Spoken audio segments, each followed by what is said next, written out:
Hey guys, welcome back to Salty Ginger Talk. Returning listeners, great to have you back. If you're new to the channel, really glad you joined us. Hope you like what you hear. So our guest today is awesome. Her name is Cheri Carandanis. I just call her Cheri, so I had to get her last name right.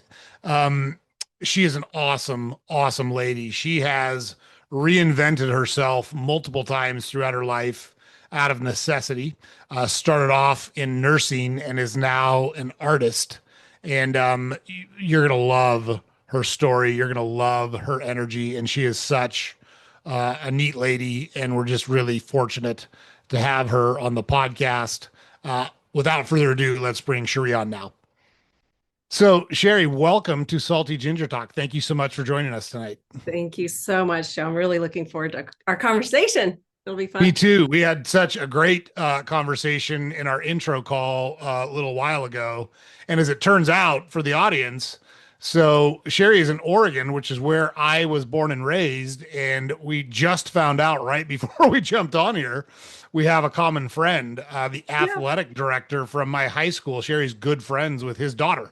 And we were Yeah. just reminiscing about it. So it was very, Small world. It's a small yeah. world. You said you were in her wedding, right? No, your parents were at her wedding. No, I knew my I parents. No, I'm got the sorry. I I thought you had were the there pleasure of too. meeting her after she got married. So Got it. yeah, Yeah. yeah. But yeah, my parents absolutely would have been, that makes sense. They would have been at that wedding because they were in that circle at that time and makes perfect sense. But it's so funny how things work out, So isn't it? funny. So funny. Yeah. Yeah. Yeah. He's when we talked about that, it was like all these pieces. She goes, "Who?" I said, "Joe Canfield." She goes, "Oh my gosh, I know it Canfield." And I said, "Well, I'm sure there's a lot." And then she goes, "No, was he an athlete?" And I was like, "I think he did mention he was an athlete." And then all the pieces started to come together, and we just cracked up. Oh my gosh. It's so funny.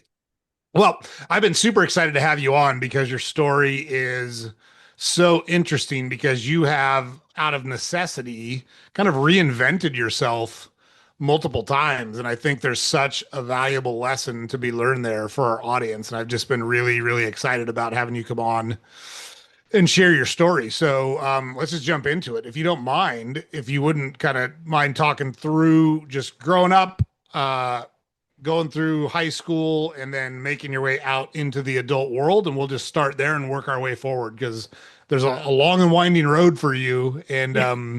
there's no way to predict where this ends, guys, because it's Nope. wild, I'm telling you.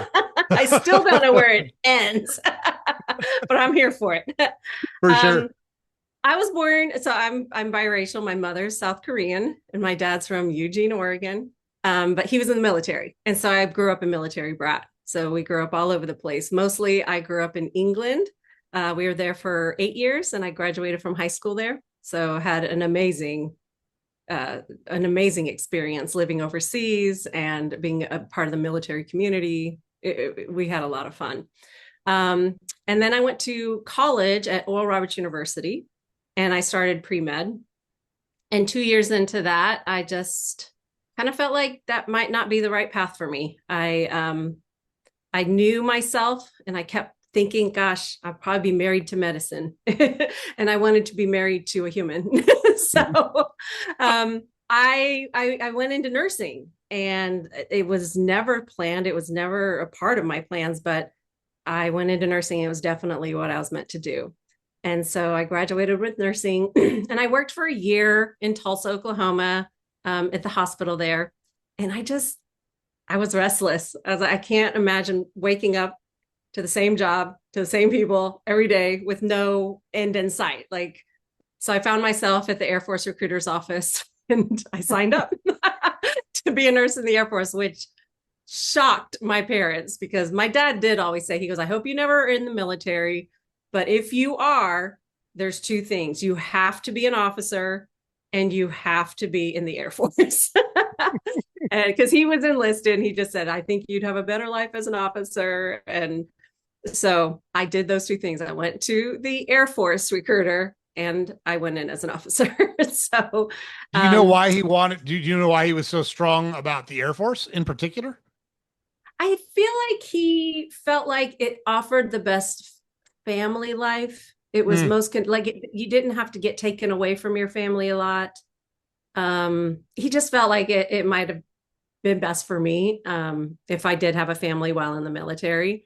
And because we were an Air Force family for 26 years when he was, serving. So got it. yeah, yeah. And it was great. I loved being in the Air Force. It was an honor. But little did I know that I would be in the military when 9/11 happened. Mm, And at that time, I was an ICU nurse, and I had been trained as a CCAT nurse.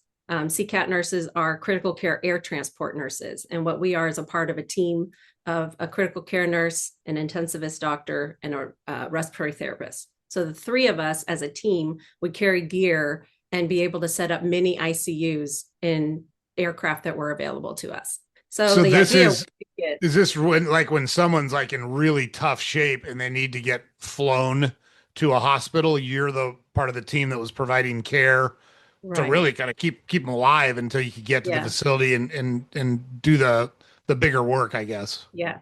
It was Ooh. really a genius program that they came up with. And obviously, it was kind of, we trained during peacetime because 9/11 hadn't happened yet. And so during peacetime, we would just take ICU patients from one military hospital to another. That's kind of how we trained how to keep. So the idea was to bring ICU level care closer to the front lines to save more lives. Mm.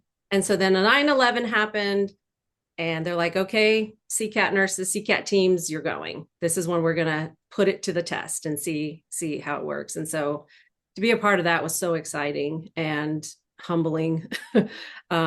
I felt like when I arrived, I had no business being there. I thought, I don't think I'm trained to do this. I mean, we are the Air Force. We're not used to being uncomfortable. And so it was great because our Marine and Army brothers and sisters were so kind. They taught us the ropes once we got there.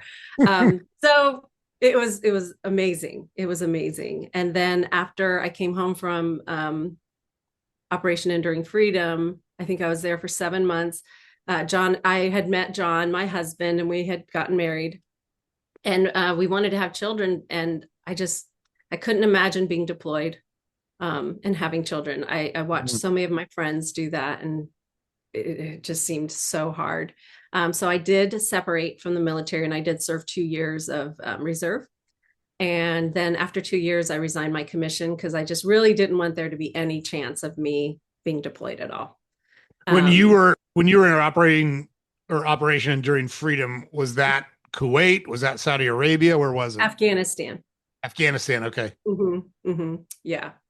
Yeah. So we would kind of fly between Afghanistan, Uzbekistan, Turkey, and Germany. But then we were staged in Afghanistan for a while, just to bring that level of care closer to where the Man, fighting was. that had to be a very intense environment that you were in most of the time, huh? It really was an intense environment. That's why I felt like this kid doesn't belong. Like, I'm not sure. I'm not sure what I'm doing here.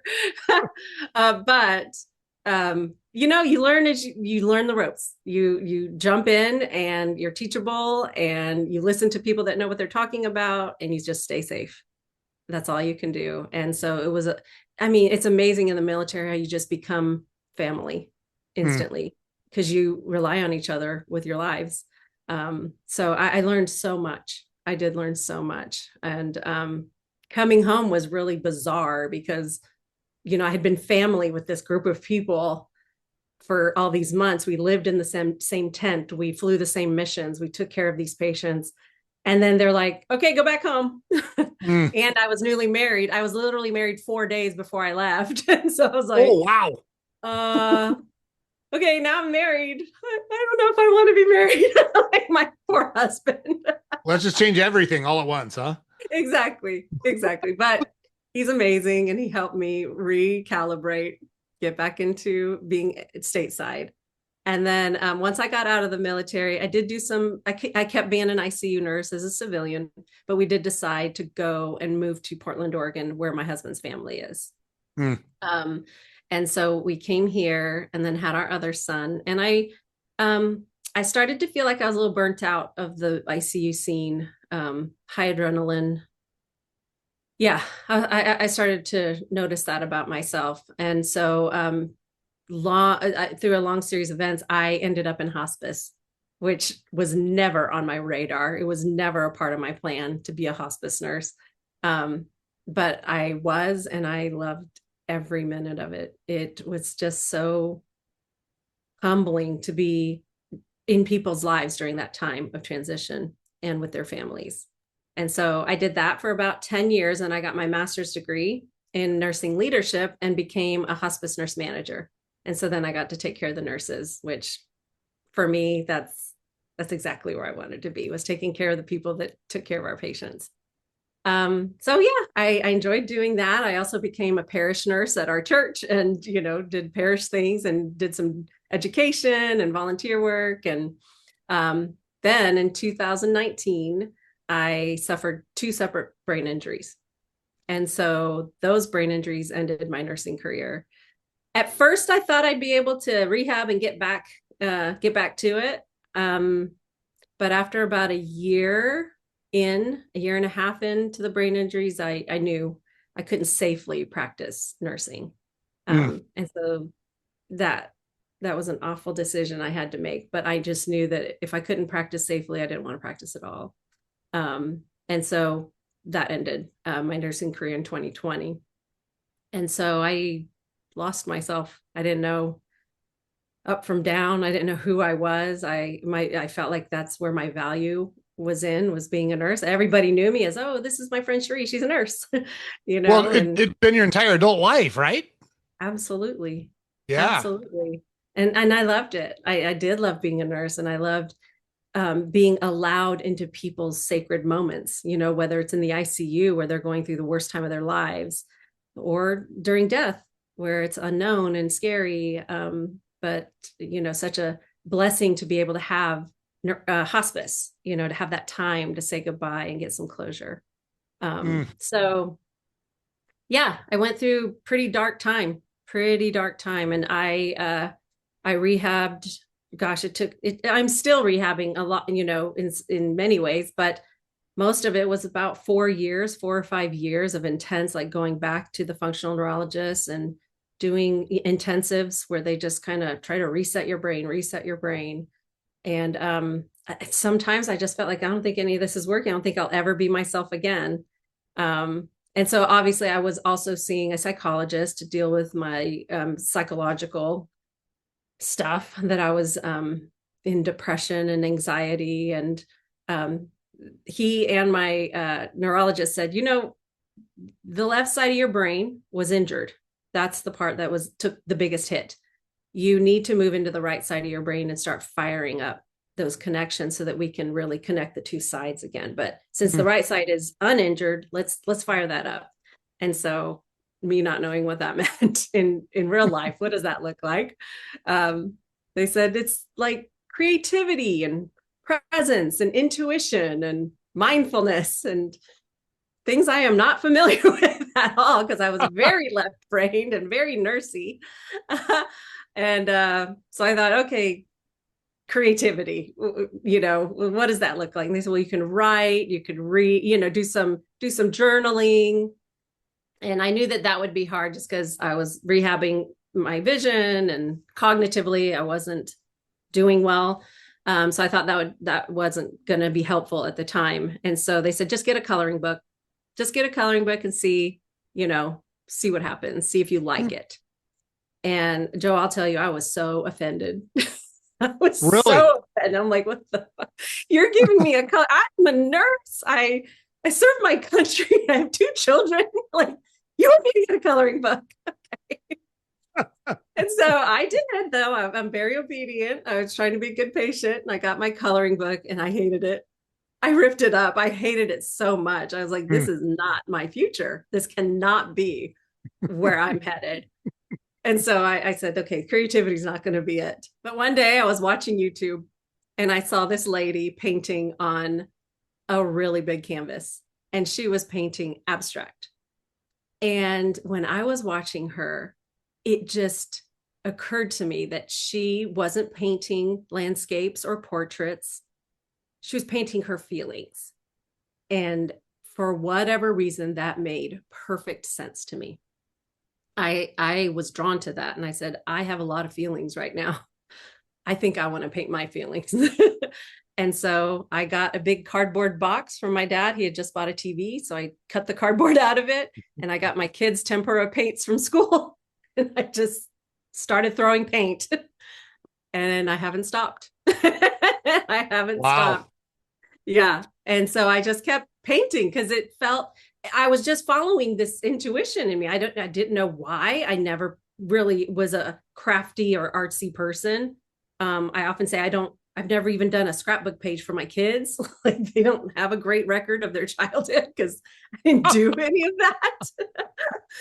But for some reason, painting kind of just took over. Like my body felt good when I was painting. My brain felt good when I was painting. And so when my husband saw that spark in my eye, like he's like, okay, that's been gone for way too long. Let's keep going with this.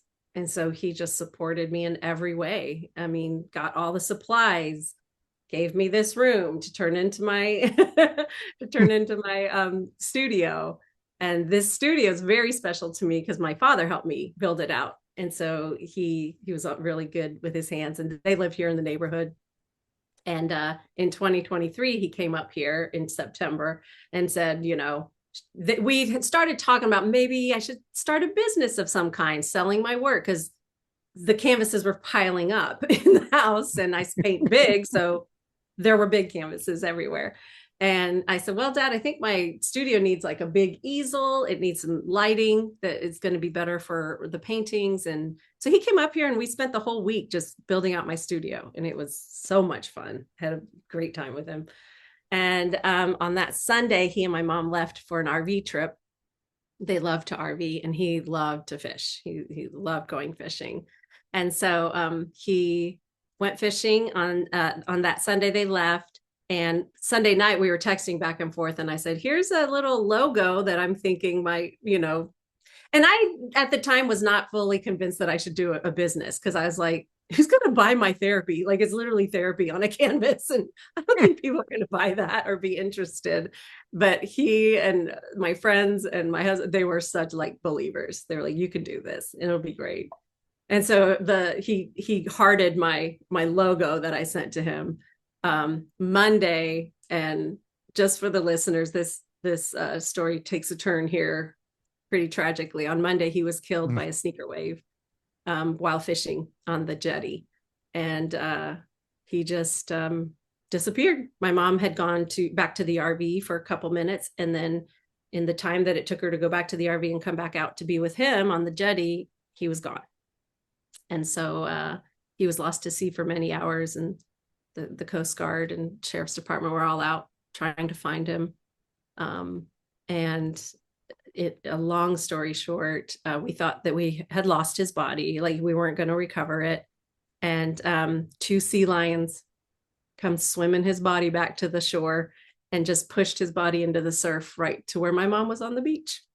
And so as painful as it was to lose my dad and, that tragedy of how he died, just that silver lining of that little miracle just made it a little easier to bear. I don't know why, but for me, it just provided a little bit of comfort that God was involved somehow. I couldn't make sense of it because I didn't want my dad dead, and I didn't think it was fair that he died so young. But those sea lions bringing him back to us and us being able to bury him and say goodbye to him and give him full military honors was really important to me. So after just sitting in grief for a little while, that felt like another hit to me. It just felt like another hit in life. And I thought, I don't know how much more of this I can take, all this happening to me in my life. And about a month and a half after he died, I could just hear my dad in my head, get off your ass and go do the thing. Go do the thing. Stop sitting around. It's not helping you. Go do the thing. And so I started Carandanis Fine Art. I haven't looked back. And it's been great. It's been really fun. Wow. That is a that's a wild journey. Let's start with your ICU time in the military. Hmm. Um, one of the things that struck me as you were talking is you show so much gratitude for Mm. all of the different stages in your life, even though there's been really tough experiences through all of those stages. What was your biggest takeaway from your time in being ICU in the field? I mean, you had to be in some really intense situations and help people that were. I'm sure some of them didn't make it, and Right. and help some people that did make it. Yeah. What's your biggest reflection point on like that whole experience? I think it is that we are in control of nothing.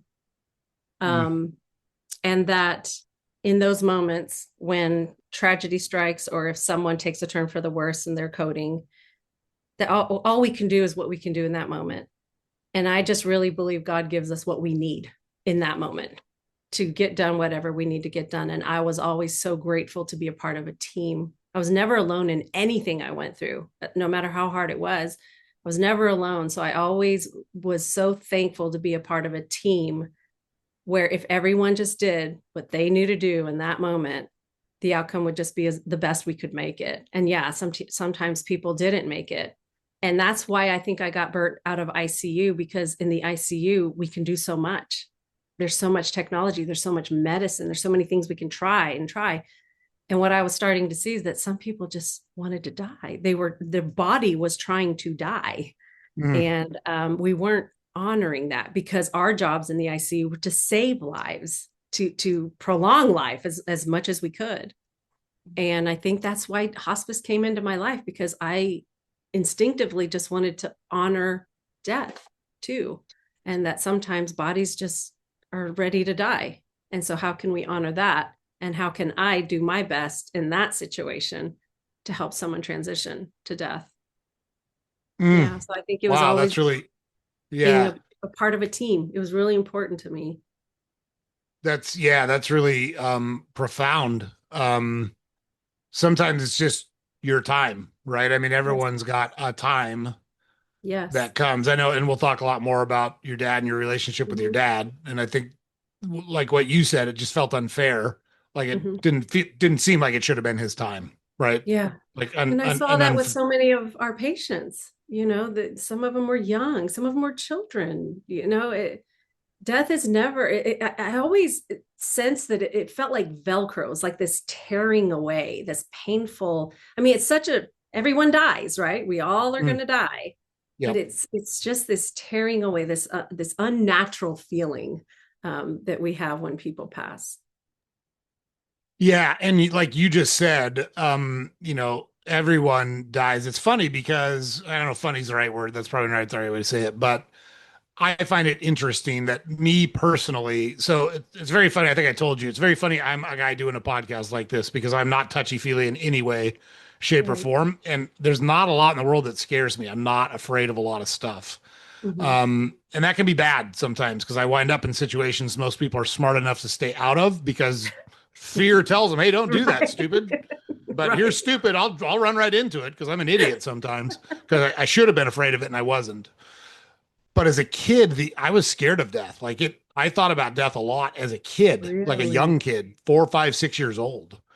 Wow. And as I've gotten older, and you you get to the point where you're like, well, fuck, I'm actually not going to live forever like I had Yeah. planned. I really thought it was going to happen, but now I know it's Yep. not. I'm Yep. painfully aware that it's coming at some point, and Yeah. I don't care anymore. It doesn't scare me Mm, anymore. And I think it's because I've embraced it like, hey, it's going to happen to all of us. To that's right. me, it's kind of freeing because at some point none of this matters, right? That's At right. some point it comes to an end and That's right. all of the things that we think are so important, the guy that Mm, cut me off in traffic, or I was that's right. 2 minutes late, or I said something stupid at the dinner party, Yep. or whatever the case may be, Yep. it's so fucking meaningless. It doesn't mean anything, but we spend so much time thinking about it and stressing about it.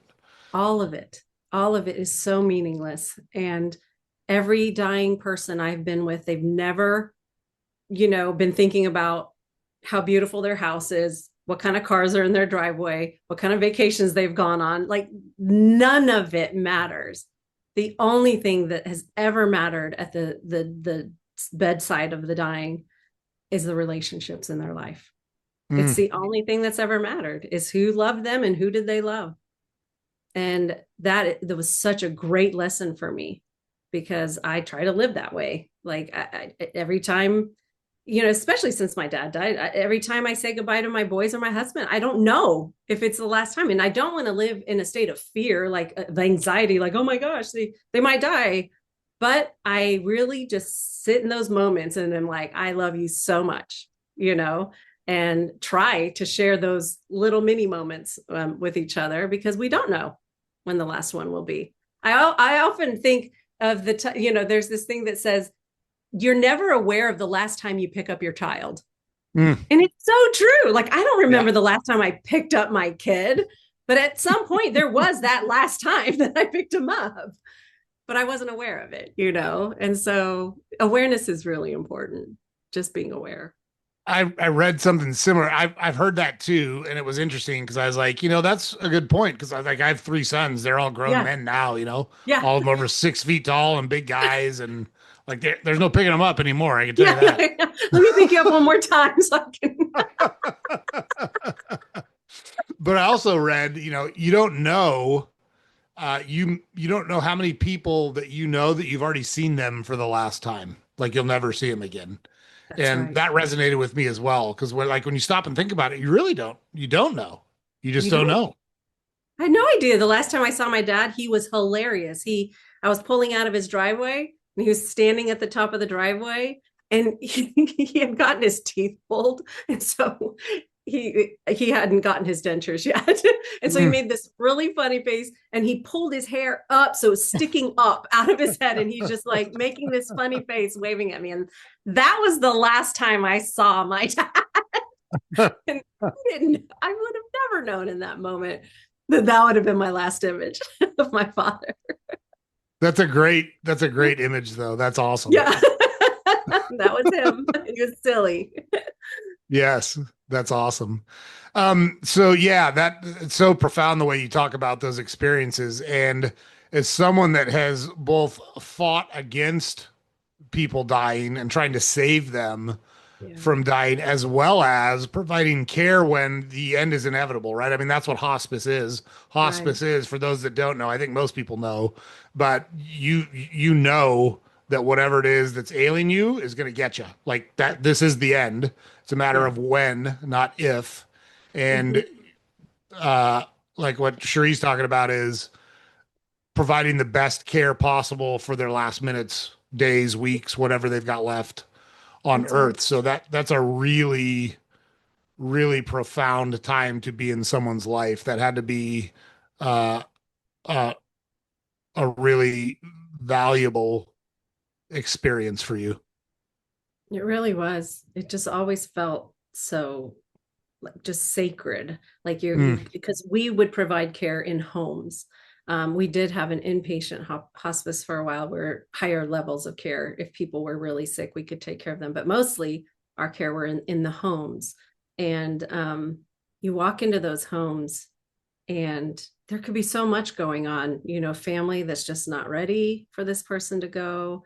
This person might be obtunded, like at the very end of life, they're not even conscious, but for some reason they're hanging on.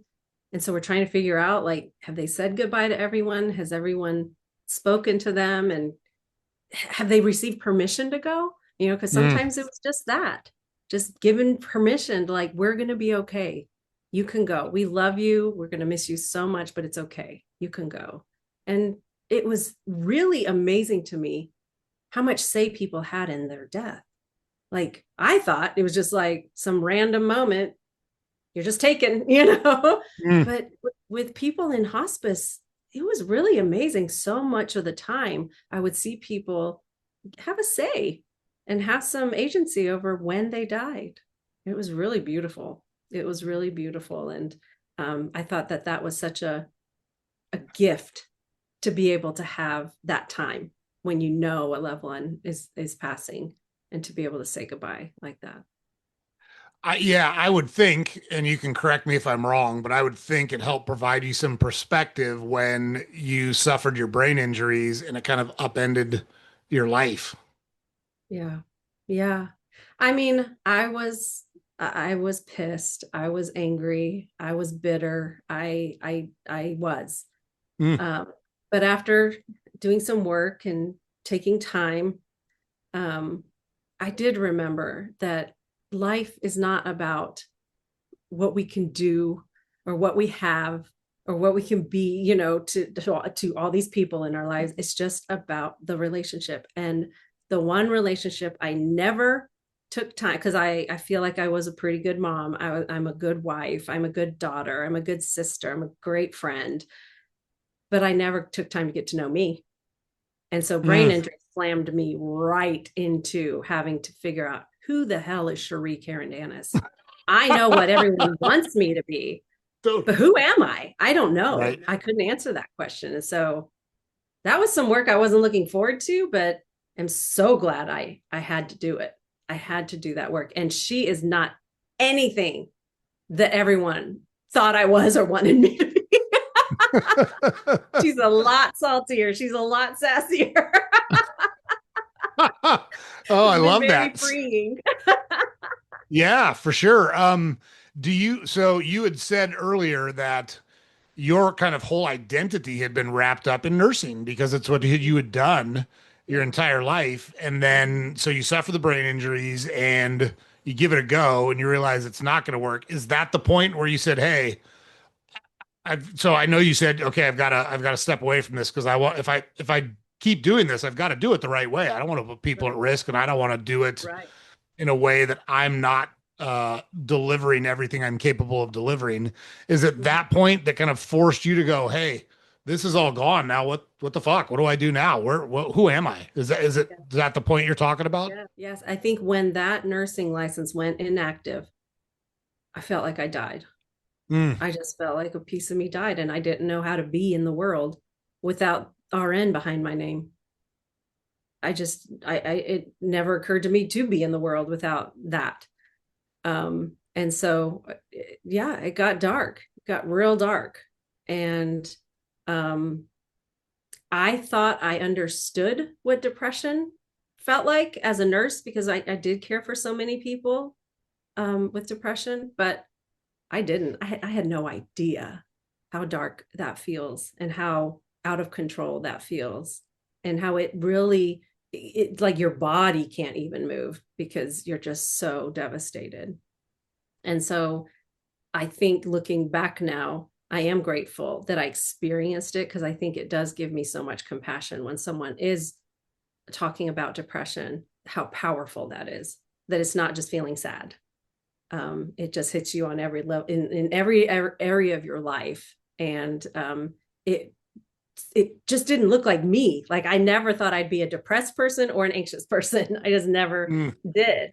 And then here I was. I couldn't leave the house. I was terrified of leaving the house. I was terrified of not having my husband next to me. I just became this shell of a person that was scared all the time and had no purpose because not only did I take care of everyone and my family and my patients, um, but now I was being cared for. And so I didn't like that. that did a number on my ego. And so I believe like I think I really do think it was the Buddhists that say when the student is ready, the teachers appear. mm. And I think after brain injury and after losing my license, and I shouldn't say I'm losing my license, I retired it. It was a choice. And I think that's why I retired it was to just feel a sense of dignity. Like I did put a bow on it. Like it was retired. It wasn't just taken away. Sure, yeah. And so when I did retire the license, I don't know. I think I had to have some kind of hope that something was coming, but I didn't know what. I had no idea what because I didn't know what else I was good at. Yeah. Yeah, and so you talked about doing the work.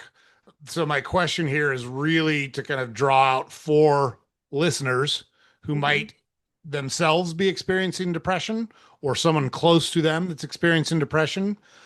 What do you think was the impetus for you to find? How did you find your way out of that? I'm not talking about in every single detail, but like, how Sure. does someone start to get out of that if they're in kind of that hopeless place?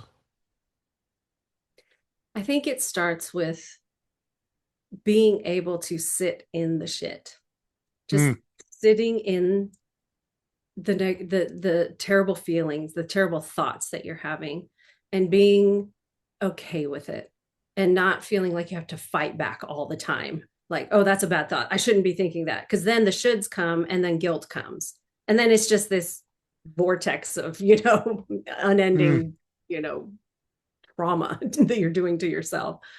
And so I think first is just accepting where you are. And then for me, I had never really meditated in my life. I prayed, but I'm learning that that's different. Prayer is different from meditation. And so meditation is just really sitting in your body. And we don't do that ever in our society. We don't like sitting in our bodies because it's uncomfortable. And so I learned through YouTube and apps how to meditate.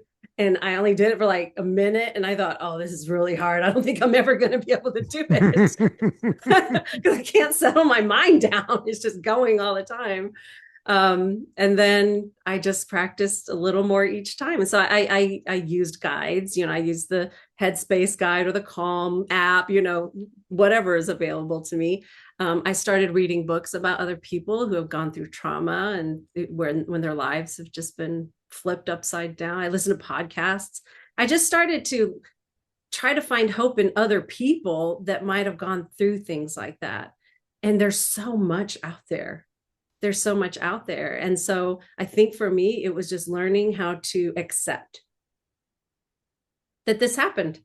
And I'm no different from anyone else. Everyone has their thing. Cause I really felt like so alone in it. Like, oh, I have brain injury. Nobody has brain injury. Or I had to retire my life. Oh, nobody has to give up their license like this. And it's so not true. Like yeah, right. everybody is going through stuff. Everybody has their difficult and their painful times in life. And it's just, I had to decide, okay, how am I going to react to that now? And that's where I pulled from. I am a positive person. I am, optimistic. But it took a few years. I mean, I sat in the darkness for a few years. And so I wasn't good at it. I wasn't. I really did feel sorry for myself. And I sat in pity and self-pity for a long time. But then that just wasn't working for me anymore. I knew I had to do something. And so it started with meditation. It started with being okay with my situation and accepting it. And then from there, teachers just started to appear, whether it was through podcasts, whether it was through YouTube, whether it was through, meeting someone, through a friend. And they just kind of shared how they get through hard times. And so I think that's what's so important is we all share with each other how we get through these hard times. And I think each person will discover when they sit in themselves. And I think intuition is a huge part of what I do now because I'm an intuitive painter. I don't know what the hell I'm doing when I'm at the canvas, but the intuition comes. Thank God.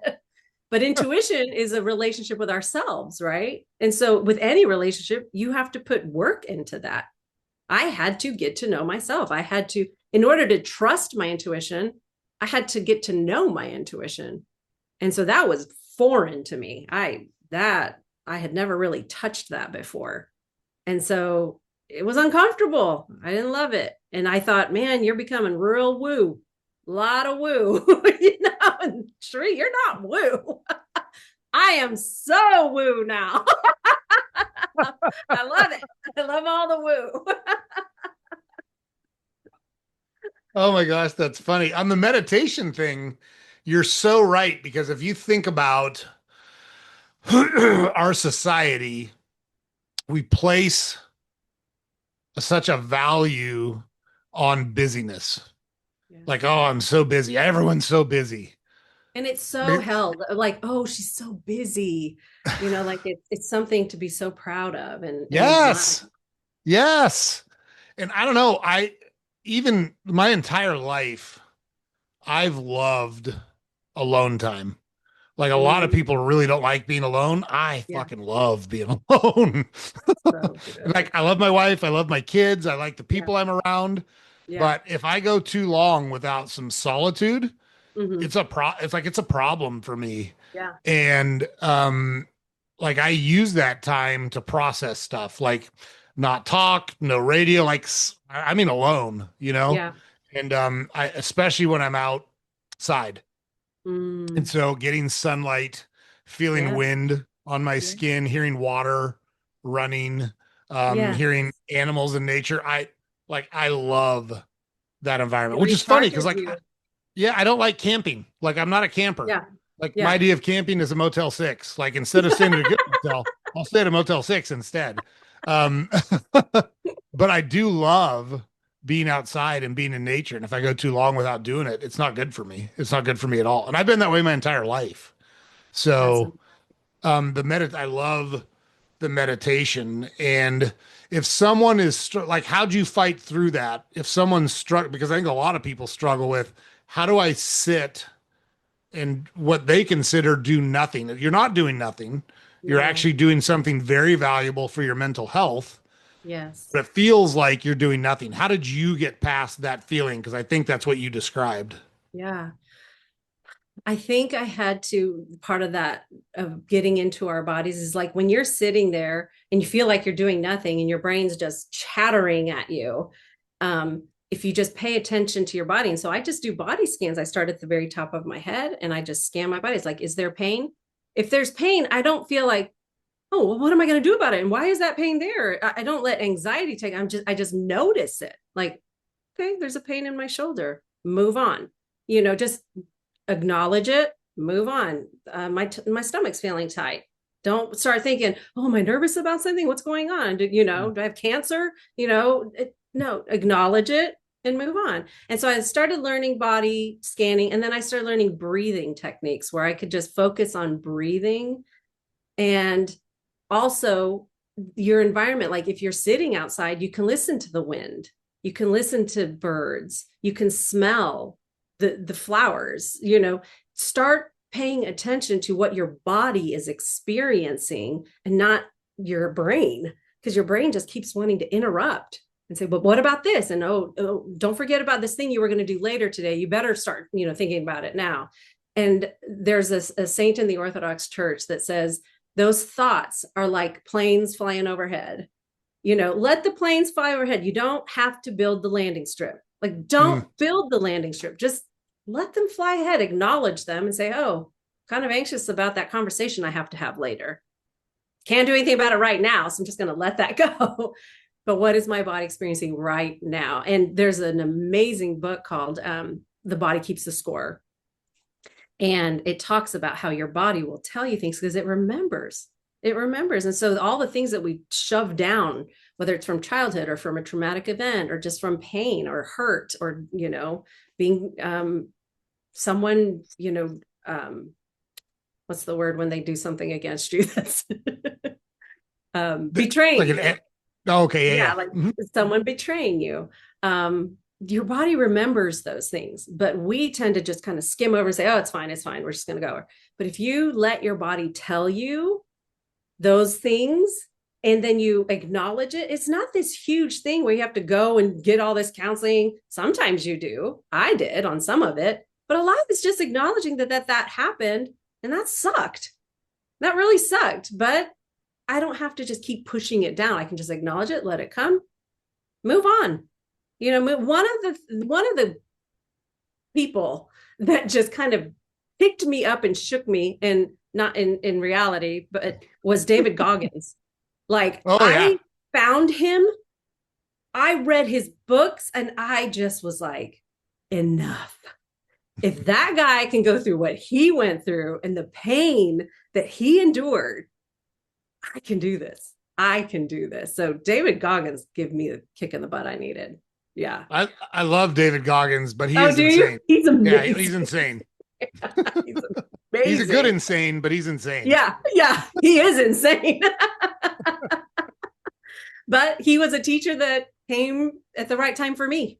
Yes. I don't know. I can't even remember how I heard about him. Might have been on a podcast or something, but he intrigued me. His story intrigued me. And so I started listening, and I listened to all of his books, and I listened to him on repeat. Whenever I need a little, I'll go back and listen to one of his books, and it's really good. It's really good. But that's the kind of ass kicking I need, is that hard. Like, not Yes. everybody needs that. Not That's everybody. right. Yeah, I love that you said that too, because that's one of the reasons we like to have all sorts of different people with different approaches on our podcast. I mean, because like at its core, our podcast is about taking control of your life. That's Yeah. what we're advocating for. And the guests that we have on, you're a great example of it. You had to, at multiple stages of your life, switch gears and take Mhm. control of things to build the life that you wanted, because the life that you had previously, for a variety of reasons, some of them Yeah. completely out of your control, didn't Yeah. exist anymore, right? Right. Right. And so, what we want to do is expose our listeners to as many different viewpoints and Mhm. approaches and thought processes around taking control of your life as Yeah. possible. Because, like you said, uh, one way is not the right way for Yeah. everybody. That's why I don't Yeah. talk about the way I do it myself a lot, because my way wouldn't work for most people. My inner Right. voice Hmm. is kind of David Goggins on steroids. So like I will say in my head, you stupid motherfucker. Like that's how I start my own ass kicking. That's so funny because I think I probably used to be that way. And now I'm like, Cherie, be kind to yourself. Be gentle with yourself. Who knows? Maybe I'll turn over a new leaf at some point. No, But I think it's working for you. Whatever you're doing right now is working for you. So keep going. And I but guess yeah, that's I what think I so. would That's say too, is if someone's struggling with meditation because you're sitting there for 2 minutes, you're like, oh, I can't, is being kind to yourself. It's like, it is hard. It's not meant to be easy, because some people make it sound so easy. Oh, just meditate for 30 minutes. And it's like, no, that's really hard. It's mm, really hard. So just giving yourself a little grace and being like, okay, this is hard, but 2 minutes is better than zero, you know? And not totally making it yes. an event. It doesn't have to be an event, like set everything up. It could be just sitting outside, you know? We're not launching a space shuttle here, right? No, no. Yeah, and that's exactly right. And so it's funny you say that, because I think we all do that, and I'm guilty of it too. I always say I don't throw stones because I live in a glass house, so Yeah, I'm not judgmental in any way, shape, or form. right. Whatever works for someone works for someone. I'm totally That's cool right. with it, so long as they're not hurting other people while they're doing it. Fine by Yeah. me. Like I Yes. could, like it literally doesn't matter to me. I just know that everyone is capable of taking control of their life. Yeah. And I think it's the main reason when someone's unhappy, I think the big reason behind it is because they are allowing a lot of things they have control over to happen to them, and they're Hmm. not making it happen for them. Right. And I just have seen it over and over again with people. And we're going to get to your art and your business and your studio Mhm. here as we work through it. But, that was you taking control of your situation. And like you've talked about, when you were ready, the teachers appeared. And so, like, the loss of your dad Mhm. was kind of the final kick in the ass that said, hey, I got to get going on this, or I'm just not going to do it. So it's time to go. It's time to Yeah. do it. And whatever version of that works for you in your own personal life, that's Yeah. awesome. It's not That's my right. place to judge it. It's nobody's place to judge it. No, And if somebody judges it, fuck them. Like that's literally right. fuck them. Who cares? I don't care. Their Like, voice is not important. And if anyone's commenting on what you're doing, that just shows you the kind of person they are. Like, you shouldn't be yeah, commenting but on other people's journeys, they're and I unhappy with think a big themselves. Yeah. right. And so Yeah. they And they're project onto projecting it others. onto you. Yeah, that's right. Exactly right. I think another big piece is curiosity. I don't think we're Mm, curious anymore.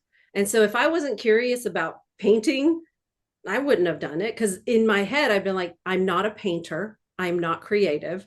I'm not doing it. That's not, it doesn't fit my vibe. That is not me.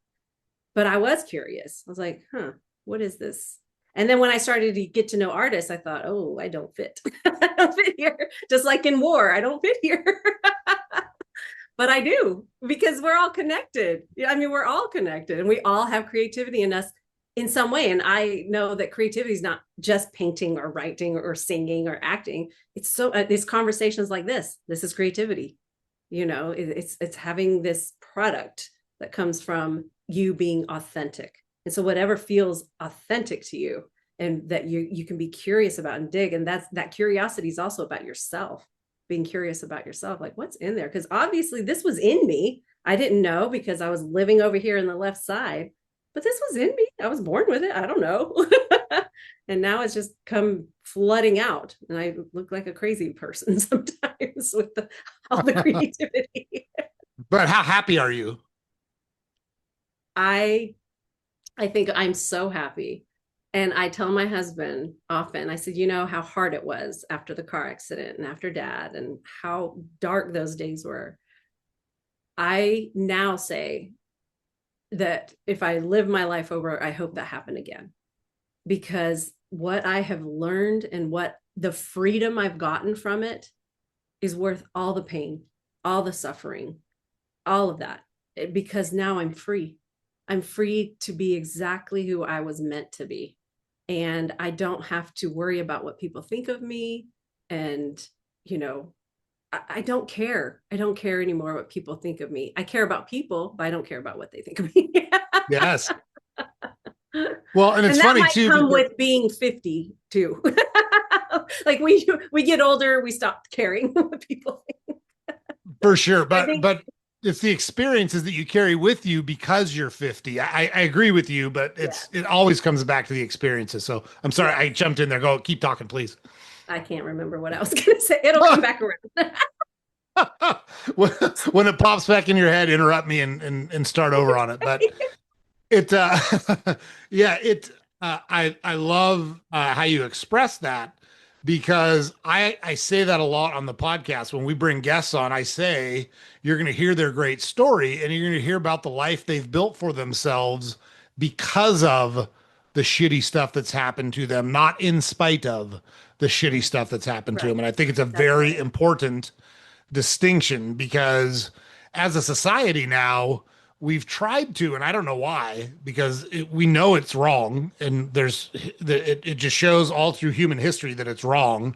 But we try to create this world where nobody has any pain or struggle or discomfort, and it's so fucking bad for you not to have pain, not to have discomfort, not to struggle. It's what builds character. It's what Yes. exposes who you are and teaches Yes. you the life lesson. And we try to insulate people from it, especially children, and they're the ones that Yes. need it the most. Yes.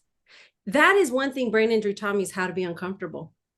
It taught me how to be uncomfortable because my brain was not talking to my body. Like there was so much miscommunication. And so I was always uncomfortable. I was always dizzy. I was always having tinnitus. Like it was so uncomfortable. And I did not like that because I lived a comfortable life and I made sure I was always comfortable, because that's what we do is, Mm. you know, the temperature has to be perfect and the food has to be perfectly seasoned and our chairs have to be perfect and our beds will spend thousands of dollars so we can be perfectly sleeping. You know, it's so around comfort all the time. And I love that you said that, because when you can learn how to be uncomfortable, that's when stuff happens. Just things start happening in your life because you're stepping outside of that safe little vanilla environment. Mm. And like David Goggins, he knows how to be uncomfortable and he embraced it. Like he's a little sicko, like he loves it. But look where it took him, you know, being uncomfortable. Just and you're right, our children, to teach them how to be okay with being uncomfortable and telling that's where growth is. I mean, that's where a tea bag, you don't know what's in it until it's in hot water. You know, Yep. you gotta get in hot water, you gotta be uncomfortable. And that's where I believe that's magic right there. If you can learn how to be uncomfortable, just starting with little things like maybe not having your environment the perfect 70-degree, you know, being okay with being hot or cold or whatever, or hungry. Just be It's hungry for a while. yes, it's your exact. Take a cold shower every once in a while. Run Yes. so hard you can't breathe anymore. Yes. Lift something so heavy you can't lift it again. Yep. There's lots of ways to do So it. many ways. Have the conversation that you've been avoiding. Send the text that you've That's been a good avoiding. one. There's lots of ways to do it. And There really is. it's just so important. One of your ways, though, this is a great segue. Thanks for setting it up. You had to figure out how to engage the right side of your brain. They give you a coloring book. You're like, I'm not 4 fucking years old. I hate this. I'm not doing this. Yes. But you stumble across this painter and Mhm. it resonates with you. So let's just pick it up from there. Talk a little bit about what that felt like when you got that TV box from your dad and like had this experience when you were painting. I think it felt like play, and I haven't played. Hmm. We become adults, we become parents, we play with our kids, but play like for just ourselves. We don't ever play. And so it felt like play because I didn't care what it looked like. The materials weren't precious to me. So it just honestly was, I don't care about any of this. Let me just see what could happen here. And so because I think I enjoyed that, I just and for some reason bigger canvases felt better to me. I tried to paint on little tiny ones and it just didn't feel good. I didn't like it. I think it has something to do with not coloring inside the lines. Like I'm an Hmm. outside the line colorer. And so the big canvases, I just, I don't know, just felt like when you're in flow, like when you're writing something or when you're just in flow and you lose track of time. You don't have to eat, you don't have to go to the bathroom, you don't care if you're sweating, you're just in flow. And I Yep. think what happened was I experienced a little bit of that and then got addicted to that. I was like, I just want that. I just want to keep feeling like that because when I was painting, I didn't have brain injury. I just felt like I was free from it. And so that feeling that I kept chasing inadvertently was healing my brain. This Hmm. creativity, this flow that I was chasing, not even knowing at the time that it was called flow. Like I hadn't ever experienced any of that. Um, I went back to the doctor and they did the tests on my. He goes, "What have you been doing?" And I was like, "I've been painting." And I thought he was gonna be like, "Oh, brother," because I love my doctor, but he was like, "Tell me more." And so I told him, he's like, Cheri, I don't know what you're doing, but you doing those big canvases has been rehabbing your right arm and your left leg, and it's just starting to fire up those pathways. And so inadvertently, I was rehabbing my body, also the balance it takes to stand in front of a canvas for that long. And but that wasn't my goal. I wasn't trying to do that. I was trying to just chase that feeling of escaping. And so it was like, was I trying to just dissociate all the time? But what I've learned since then is there's so much science and so much research around creativity and brain health. That even to help with, staving off dementia and Alzheimer's. And if we can find something creative to engage in, it's really going to help us in the long run and in the short term with people with brain injuries or concussions. It's so important. Yeah, it's so I'm very left-brained by nature for sure. I'm very logical and very rational. With that said, I also have a strong sense of creativity. Now, mine's expressed a lot through sports, a Yes. lot through humor, and Mm, then a lot through reading and writing. And yeah. those are mediums that work for me. And it's cool if they don't work for other people. That's fine. Right. Like I'm not saying those are what you should use. No. I just know that without those things, I'm not happy. Like my life doesn't function right without those things. Well, it And takes like the humor, awareness on your part. Like you have to be aware that those mm, things fill you up. A lot of people don't take the time to figure out what fills me up, you know? yeah, They don't. yeah, for sure. And that like the humor part, I find almost anything funny. So Mhm. like this whole pushback on humor that is targeted at a specific ethnic group or men versus women or women versus men. Yeah. I find almost all of it hilarious. Like I I don't know who you Like people take themselves so fucking seriously. Who do you Yeah. think you are? It's just a joke. Calm Yeah. down. Yeah. My husband Nope. makes fun of me all the time for being Asian. It's a banter that we go back and forth because he's Greek. There's a lot of things I could say about him, Yeah, right? but our family also really values humor. Like, and sometimes it's irreverent, but that's what makes it funny, because it's like when you're in high pressure situations when we're doing an OR, or you're in the middle of a mission. We're always joking and it's very off color, but Mm. that's what helps you survive that moment, is the more irreverent the better. Yeah, and it's like it's so important. Like I've been married to my wife for 33 years and we laugh very hard at each other and with each Yes. other all Yes. of the time. In fact, the other Yes. night, I so my wife is like she's the by far the most kind of emotionally intelligent and intuitive person I've ever met, which Wow. works out really well for me because she's taught me so much about that during our Yeah. relationship. And but other people recognize that too. So she's like a counselor to all sorts of people call her all the time and just kind Yeah. of air their grievances to her Mhm. and she helps them work through them. Yeah. And she will she has a way of just acknowledging what people say so that they'll keep talking. Yeah. And I hear it when she talks to people. And so I was talking to her the other night. I think I was telling her about like my plan for so I golf a lot and I'm like Mhm. real serious about golf. I love golfing. I take it very seriously. And I was telling her about my plan for golfing and she's hitting me with these same kind of comments that she makes on the calls. And I said, "Hey, don't fucking patronize me. I'm not one of your phone calls." And she just like laughed. She goes, "I didn't even," she's like, "You're totally right. I didn't realize I was doing it to you, but you're 100% right." I said, "I know I'm right." I said, "Listen to this shit all the time. I'm not one of those people. I'm in the inner Just circle here. handle me. I get some real attention here. What the fuck is this?" Funny. But you know And she, what? That speaks to why you've been married 33 years, is you got to keep that laughter and that, I don't know. Things are people try to take things so seriously, and it's really not that serious. yes, no, it's not. So you have this experience painting and the flow. Mhm. Uh I'd love for you to talk a little bit more about kind of how you worked with your dad to set up your studio because I know you had such a great relationship with your dad and I know it's meaningful to your art and would love for you to talk a little bit about just the process of building your studio and what it means to you. Yeah, well, he kind of posed the question, what do you need to start? Like, what do you feel like you need to start?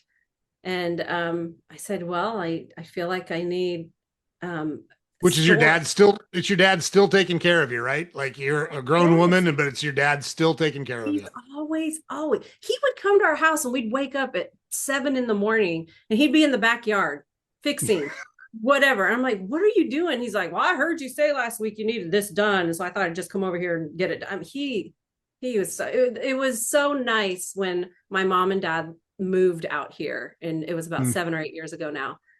They moved out here from Ohio. And Mm-hmm. so it was such a gift, and my mom is still here, she still lives in the neighborhood. But yeah, my dad was a doer, he was a helper, he was a fixer. And so for him to come up here and just spend, I don't know how many trips to Home Depot and Lowe's we made. But yeah, we built it. He built the storage, he built the easel because I needed a really big easel because I like to hang multiple paintings and big canvases. And so he was like, let's put a pegboard up. And so it was a lot of fun. It was just him and me hanging out. And oftentimes when we would hang out, it was us fixing things. Even when I was a little girl, he would fix cars and I would just sit next to him on a little stool and he would teach me the names of all the tools so I could hand them to him. So I was like his little OR nurse as he was fixing cars. I love Yeah, that. I saw a T-shirt that said, "You can't scare me. I used to hold the flashlight for my dad." that's right. It's so true. That's right. That was my training ground. Yeah, exactly. How The many bullets, nights I'd be out there holding the flashlight for him. the bullets flying and the blood in the guts, big deal. You've never held the flashlight of Nothing. your dad's rebuilding a carburetor. That's right. And that was scary because he'd yell at you if the flashlight wasn't right. Yeah. Yeah. Oh, So, I mean, those times are always really special because it seemed like it was always around fixing or a project, some kind of house project. And so that was when we would spend a lot of time together. And so I love that that was the last thing we did together was building out this studio because every time I'm in here, I think of him and I think of his hands building the easel, hanging the lights, and his conversations around, I think people will start buying your paintings. I really do. I'm like, thanks, Dad. I appreciate and yeah. he's right yet again. He's right yet again, isn't Yeah. he? Yeah. He was right. He was right. Yeah. Yeah, so obviously tough losing your dad and unexpected. Yeah. Once you kind of dealt with that and like you had talked about earlier, said, "Hey, if I'm going to do this, I got to do it." Talk a little bit about that process. How did you set up your business? Like, who do you sell your paintings to? How do you find customers? How do you go through that whole process? Those are all the questions I was asking myself. How do I do this? I'd never had a business. I've always worked as a nurse for someone. Like I don't know Mm, anything about that. And so again, I went to the podcasts and I started, researching artists who taught other artists how to do this, how to start a business. And so there's a book called Artpreneur that taught me how the basics, like setting up a business account, getting the business credit card, and becoming an LLC, and all of those things. But and those things, you just they're kind of boxes that you check, like, okay, go to the bank and do this, and go to the state and apply for a business, whatever. But the marketing piece is, how do I get my paintings out there? How do I get people to see my paintings? That was hard. And so I kind of just shot in the dark here and there. Like I started an Instagram, I started a Facebook, I had a website, but it didn't feel like it was the gears were catching yet. It just felt like I mm. was kind of all over the place. And then ironically, the lady that I watched in 2020 that was painting on the big canvases that I was like, oh my gosh, I get it. She's now my mentor. Oh And my so, gosh. yeah, her name's Jody King, and she's an amazing artist, and she's out of Austin, Texas. And last December, I saw on her website that she offers coaching. And so I thought, maybe I'll do that. I don't know. But you had to apply. You had to be a certain place in your art business and in your art ability for her to take you. And so I thought, I'm not there. I need to practice more. I need to, maybe sell a few more paintings before she'll take me. But John, my husband's like, just apply. The worst she can say is, this is what you need to work on. Try again in a year, try in 6 months, whatever. So I applied and she accepted me. And so I've been a part of this little cohort of like 3 other women. And she has been pouring into me how to do the business side of art. And I've learned so much about social media and about marketing, and about what it comes down to is I have to tell my story, because Mm, my story is why I do art. It's not because I just was born loving art and I just am creative. That's not my story. My story was, I had no idea this world existed until something happened to my brain. And so she's really taught me how to understand why I do my art. It's not just to heal, because that was the main reason I started to do it, was to heal my brain, but it's also to connect with others and to show them that there is healing to be had in this world. And it might not be through painting, it could be anything, but there is healing to be had. Our bodies know how to heal. We just need to know how to tap into that and ask, mm. what do you need? What do you need? Do you need to sit outside more? Do you need to go on vacation? Do you need healthy food? What is it? But if we don't ask our bodies then we're just kind of running the rat race, right? Just on the little wheel. And Yep. so she's really taught me how to get behind and understand my why of why paint, and then being more confident in my paintings. She goes, if you don't have great paintings, no one's going to buy it.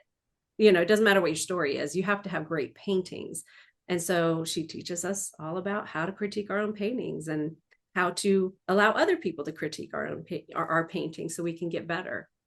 And so it's been an amazing experience. I feel like since January, it's just rocket fueled the business part, because now I know how, like, I know how to get into juried art shows. I know how to approach galleries. I am planning on having my own solo show in the winter.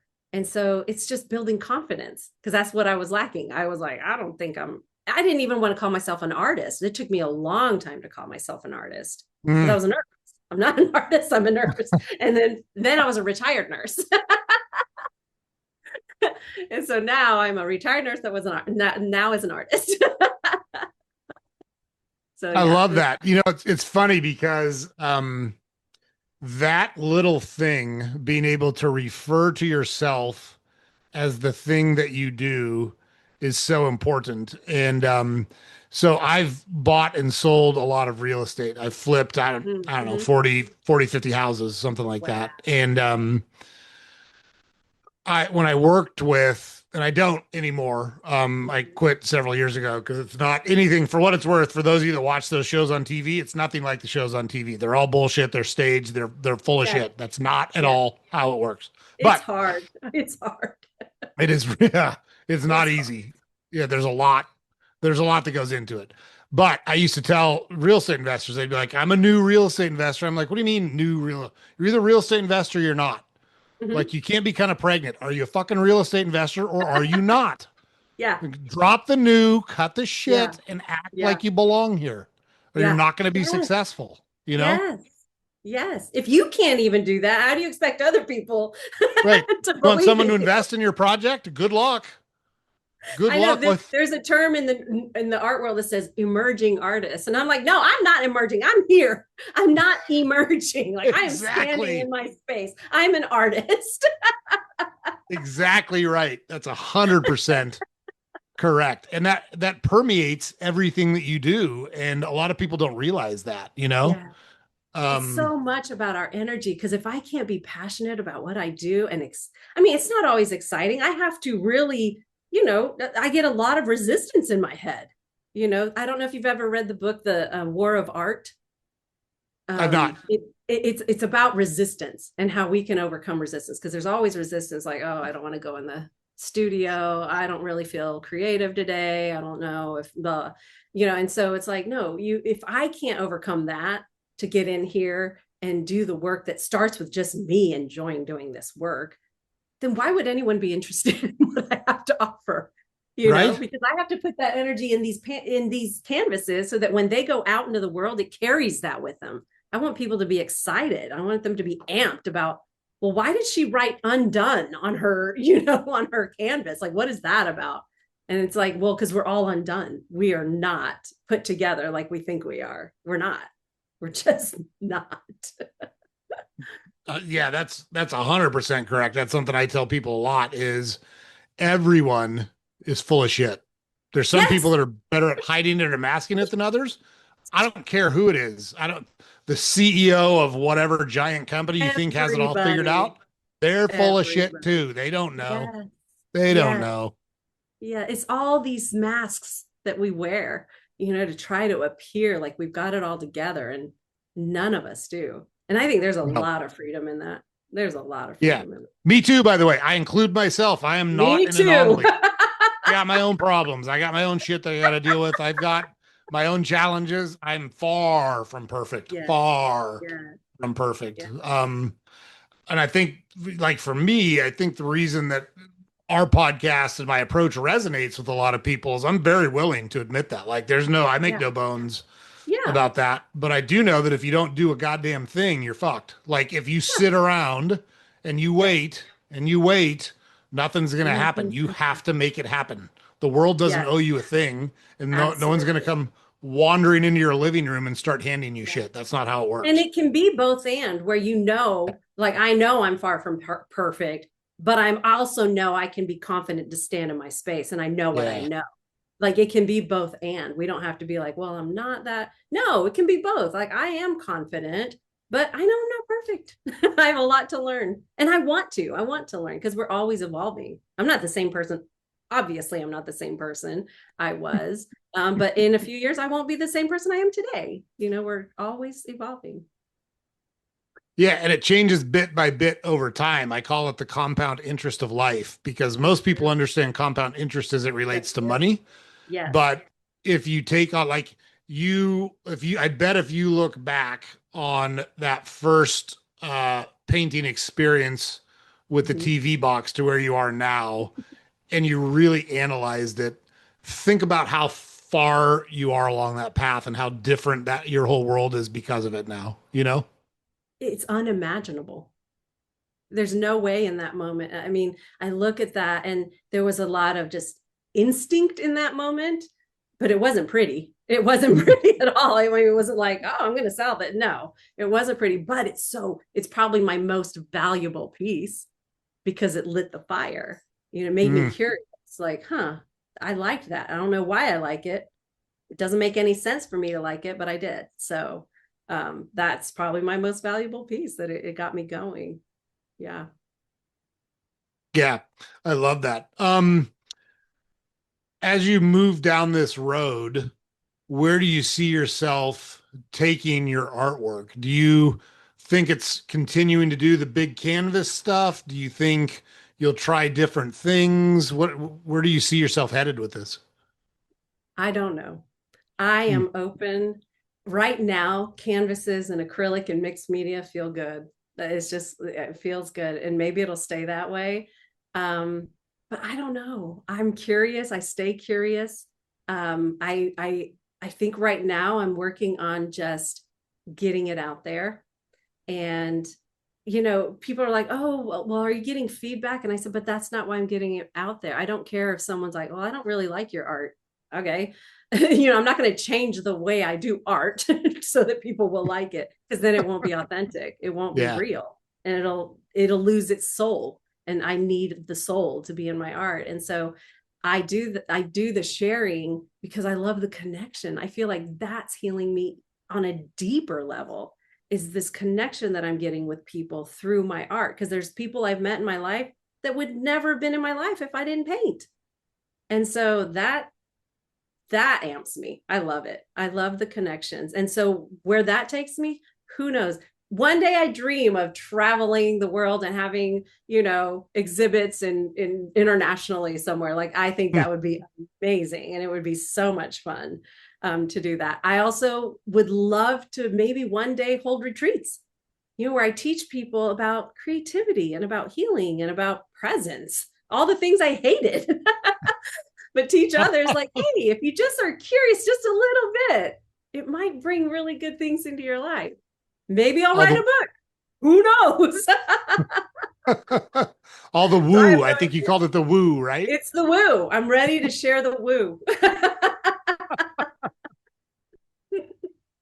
Oh my gosh, I love that. And look, just real quick for the listeners, we're gonna put Cheri will give us the links to her all of her socials and her website and all the things you need to get in touch with her. So I would encourage you on two fronts. One, obviously, if you're interested in her artwork, clearly look her up there.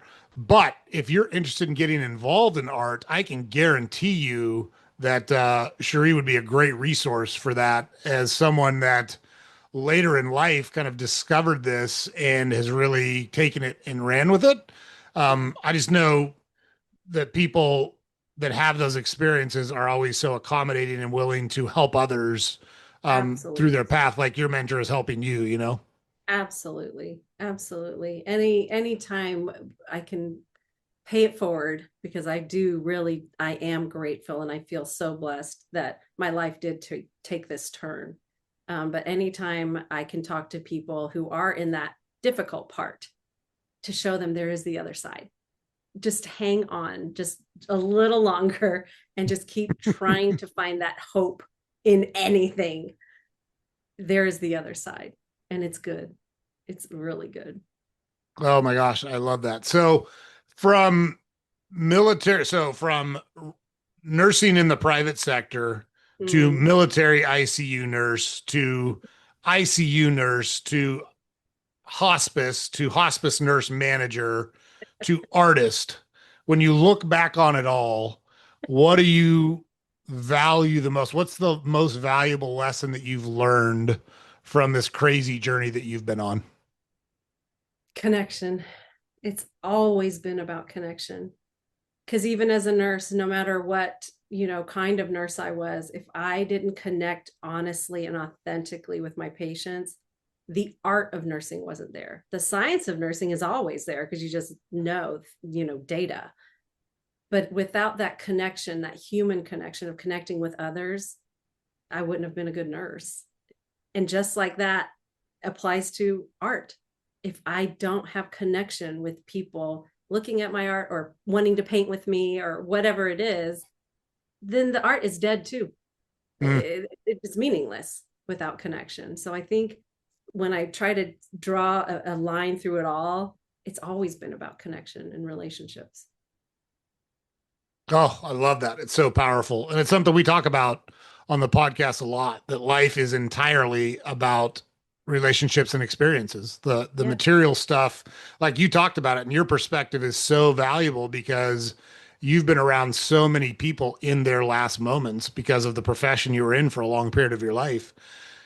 Nobody sits around and says, I regret X, or I should have done, or not I should have done, because there's a lot of that. There's a lot Yeah. of I should Yes. have told this person I cared about him. I should have Yeah. lived the life that I wanted to live. I should have worried less about what people thought about me. They don't regret the stuff they did. They regret the stuff that they didn't do. No one says I should have worked more. I should have, gotten a bigger house. I should have gotten a better car. No one has ever said that. It's always, I shouldn't have worked so much. I should have been with my family. I should have taken that vacation, you know. Um, yeah, that's what it's all about is our experiences. Because our experiences are come together to make us who we are. That's the only way I can be the expert of my life. It's because of my experiences. Mm, yeah, totally. So I always wrap up with so I ask a lot of questions, and I feel like when we have guests on, we cover a huge amount of territory, which I love, and I'm so appreciative to our guests for being so, and you included, being so open and candid and willing to share their experiences with our audience. But I'm not perfect. I can miss stuff. Is there anything I haven't asked you, or are there any subjects we haven't talked about that you feel really strongly about or that are important that we should get out in front of the audience while we're together? I feel like we did cover so much. And um, the thing that I always like to tell people and remind people is that Dostoevsky said, I think it was a book called The Idiot. Anyways, and there's a line in there that says, "Beauty will save the world." And I really do believe that beauty will save the world. And so taking time every day, even if it's just a few seconds, to appreciate the beauty in your world, whether it's looking at your children, looking at a house plant, looking outside, looking at your spouse, whatever it is finding that beauty, because that beauty is what fuels us. And eventually it'll fuel the creativity in us because we're inspired by it. Just like when you are in nature, you just come alive. It recharges you to be in nature. And so beauty is everywhere, and it's not the same to everyone. Not everyone agrees on what is beautiful, and that's okay too. It's whatever you feel like is beautiful, and just really just taking moments in the day to appreciate that beauty. And I think that will help you gain some momentum when you're in those tough times, when you're in those pits where you feel like I can't get out. And the other part of that is community. Like it's so important to build community, and not the community that was assigned to you is not always the community that's going to help you out of the pit. Sometimes you got to go out and forge that community yourself and find it. That's important. Oh my gosh, I love that. I'm not going to add anything to it because I would fuck it all up. You said it so well. I'm gonna leave it alone. But Shri, so thank you so much for joining us. You are such an awesome guest to have on. I just love your energy and your approach and your willingness to share with other people to help them. So thank you so much for doing that. Thank you. Thank you for your work. I watched some of your videos where you're kind of just doing a teaching thing with the notes on the side. And I'm thinking how valuable that is, especially to young people who might not have that person in their life to teach them step by step, like, here's the research, here's what it looks like, here's what you need. I mean, it's so spelled out and so clear. And I'm so grateful that there are people like you doing that work, because I think it's really needed, especially in our young generation that might not have that person in their life willing to teach them. So thank you. Thank you. Well, thanks for watching, and thanks for the Yeah. kind words. Really, really appreciate it. Of course. Awesome. Well, yeah, so I guess we're good. Really appreciate you coming on, and always great to talk to a fellow Oregonian. Yes, I will pass along your hellos Yeah, yeah, for sure. to That's Coach awesome. Brady. Yes. Yes, that's Yeah. awesome. I really appreciate it. Thank you, Joe. It was really fun. Yeah, thanks, Sheree. We'll talk soon. Bye. Bye-bye. Okay, guys. So there we go. Like I said, we did not clearly we did not oversell Cherie. She is super neat lady and super awesome. And reinventing herself multiple times, not only from nursing to artwork, but within nursing. So ICU literally on the battlefield in helicopters, to ICU in the private sector, to hospice, to managing hospice nurses. And then, out of necessity, after significant injuries, she becomes an artist, loses her father during that process, and still continues to move forward. And I just want to call out how much gratitude she shows, even with really difficult things that have happened in her life. And it was easy enough for her to pitch it in and say, I can't do it, not enough.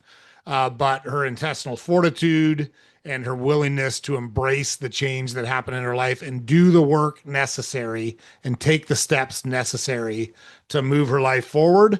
There's such valuable lessons there. I hope you guys picked up on all that. Thank you again so much to Cherie for coming on and sharing her story. She did just a great job. Loved having her on the podcast. She's an awesome guest. So James puts it up over here every day. Head over to our website, saltygingertalk.com. All the podcast episodes are available there. Links to all the social media accounts available there. We publish a newsletter every weekday you can subscribe to on our website. Please like, share, comment, subscribe to the podcast on whatever platform you consume it on. We find awesome people. They share all this great information with you and everything they've learned through their super interesting and crazy lives. So valuable to help you take control of your life. You don't want to miss any of those tips and tricks and advice that you get for free from the awesome folks that come on to Salty Ginger Talk. Make sure you catch the next episode. We'll see you there.